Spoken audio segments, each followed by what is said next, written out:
Kita beralih sekarang kepada sesuatu yang bersejarah yang baru saja berlaku di Bahrain. Buat pertama kalinya, pegawai tentera dari Syria dan Lebanon duduk bersama dalam satu persidangan pertahanan serantau yang diketuai oleh Amerika Syarikat bersama 12 negara lain, termasuk Arab Saudi, Mesir, Jordan, UAE, dan lain-lain.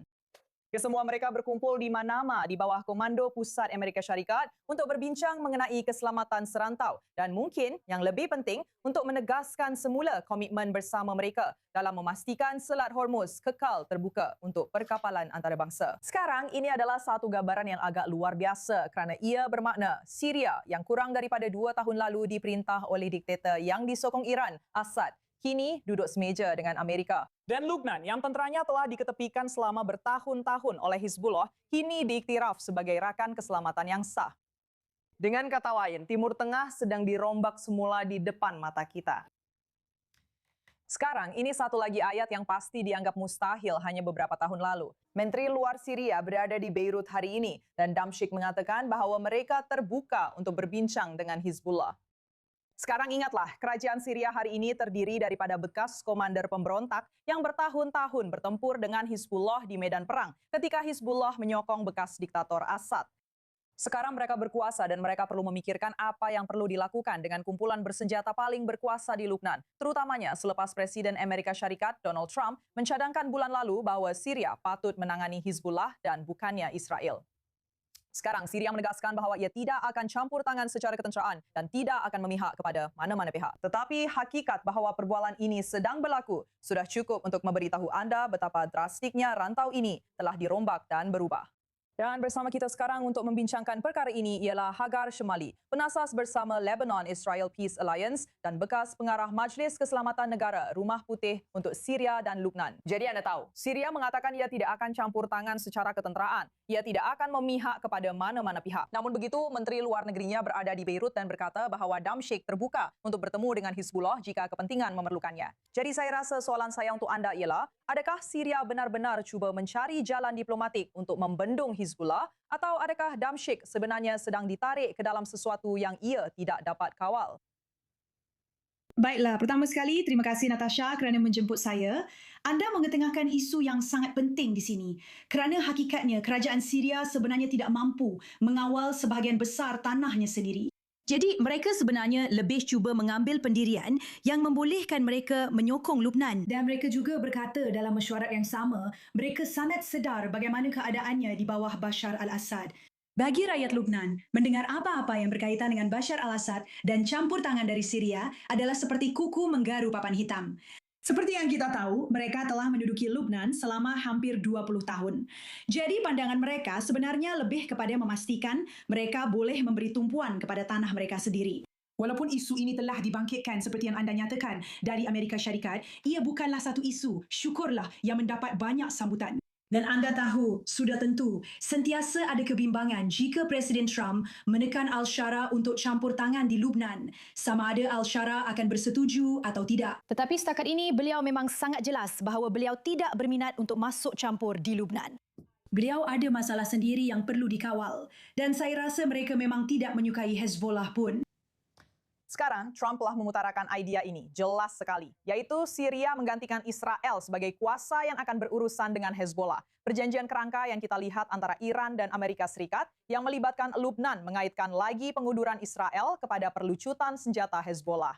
Sel penyelarasan untuk mengelakkan konflik yang kita bincangkan di sini sepatutnya menenangkan keadaan. Tetapi apakah sebenarnya strategi yang jelas dari Washington di sini? Kerana dari luar, ia memang kelihatan seperti beberapa strategi berbeza sedang dijalankan serentak dan berpotensi bercanggah antara satu sama lain. Dan apabila saya bercakap tentang perjanjian itu, apa yang saya maksudkan sebenarnya adalah antara Lebanon dan Israel. Ya, baiklah. Jadi awak betul. Banyak perkara sedang berlaku serentak, tapi saya mahu asingkan sedikit. Bagi Lebanon dan Israel, laluan yang paling penting ialah proses damai Lebanon-Israel di bawah naungan Jabatan Negara. Dan itu adalah salah satu kejayaan terbesar yang lahir daripada perjanjian rangka kerja tiga pihak yang ditandatangani minggu lepas.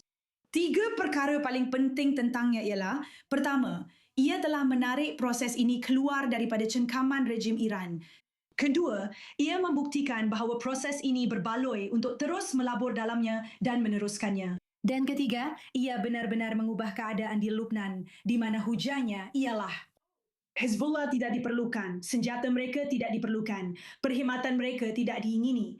Bukan senjata mereka yang akan mendesak pengunduran Israel. Sebenarnya, perlucutan senjata mereka yang akhirnya akan membawa kepada pengunduran Israel.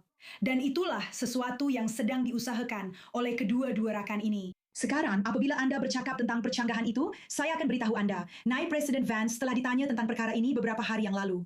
Dan beliau berkata, dengar sini, baris pertama dalam MOU yang membincangkan tentang gencatan senjata di Lubnan. Dalam tafsiran saya, perjanjian rangka kerja tiga pihak, perjanjian itu adalah tafsiran saya terhadap baris pertama itu. Dan terus terang, itulah perkara yang paling penting. Bila bercakap tentang sel penyelarasan bagi mengelakkan konflik ini, saya sebenarnya tidak terlalu yakin dengannya. Kerana perkara yang paling penting ialah usaha koordinasi antara pihak Lubnan dan Israel atau LAF dan IDF dengan penlibatan tentera Amerika Syarikat. Dan perkara itu memang sangat jelas. Saya juga, kita perlu pastikan, kita perlu tahu bahawa penglibatan rejim Iran dalam apa-apa proses tidak sepatutnya dianggap sebagai sesuatu yang terjamin. Betul. Maksud saya, akhirnya CENTCOM sedang menjalankan perbincangan ini hari ini. Sejauh mana pentingnya perkara ini pada pandangan Anda? Dan adakah Anda fikir tentera AS benar-benar mempunyai pengaruh untuk memastikan mana-mana kerangka diplomatik ini berjaya? Jadi pertama sekali, saya akan katakan ia sangat penting. Mesyuarat ini yang diketuai oleh CENTCOM seperti yang anda katakan tadi dan seperti yang Ruth sebutkan sebenarnya adalah sebahagian daripada penyusunan semula Timur Tengah yang sedang kita saksikan di depan mata kita. Salah satu perkara, dan saya harap saya tidak terlalu puitis di sini, tetapi apabila saya melihat perjanjian kerangka tiga hala itu, bagi saya, apa yang menjadikannya sangat penting, selain daripada tiga perkara yang saya sebutkan tadi, ialah hakikat bahawa ia benar-benar mewakili perjuangan antara kebaikan dan keburukan. Dan dalam kes ini, antara rejim Iran dan proksi-proksinya dengan Timur Tengah yang mahu bergerak ke hadapan, yang mahu kestabilan dan kemakmuran. Dan mesyuarat CENTCOM itu benar-benar melambangkan perkara tersebut. Saya sendiri telah melihat secara langsung di belakang tabir perbincangan yang berlangsung selama 2 bulan lepas antara rakyat Lubnan dan rakyat Israel. Dan anda pasti dapat melihat pelaburan dan keinginan daripada pihak tentera AS seperti yang sentiasa berlaku di rantau ini. Tetapi benar-benar untuk memainkan peranan sokongan, bukan sahaja di Lubnan dan Israel, tetapi juga di rantau yang lebih luas ini dan hala tujunya. Namun, ia memerlukan kesabaran, saya harus katakan. Anda tahu, kita semua sangat bimbang dan kita mahu segala-galanya terjamin. Dan mungkin akan ada turun naik, tetapi ada banyak sebab untuk kita berharap. Baiklah, saya ingin mengucapkan terima kasih pada anda Hagar. Terima kasih banyak kerana bersama kami. Sangat menarik untuk mendengar perspektif anda tentang semua ini. Terima kasih kerana menjemput saya.